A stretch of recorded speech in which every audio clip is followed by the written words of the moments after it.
Nagpapagaling po sa ospital ang isang panadero na naipit ang braso sa makina ng pinapasukan niyang bakery sa Pasay. Saksi, si Jomer Apresto. Dalayin na lang po.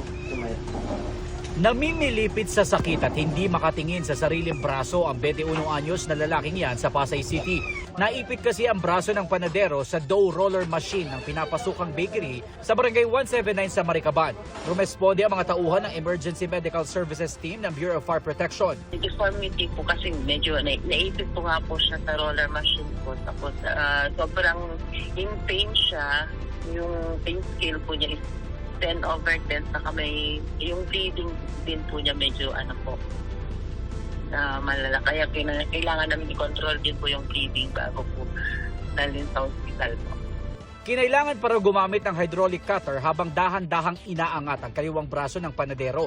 Base sa investigasyon, katatapos lang magmasa ng panadero at lilinisin na sana niya ang makina. So habang nililinis niya yung machine, naka-open daw yung spot na aksidenteng naipit po yung kamay niya. Ayon sa barangay, posible magkaroon ng pananagutan ng may-ari ng bakery sa oras na malaman na walang nakakabit na safety feature sa dough roller tulad ng machine guard. Bukas din daw ang kanilang tanggapan sakaling nais maghain ng reklamo ng panadero laban sa bakery. Gagawa namin ng legal action yan para mabigyan natin ng justisya yung biktima.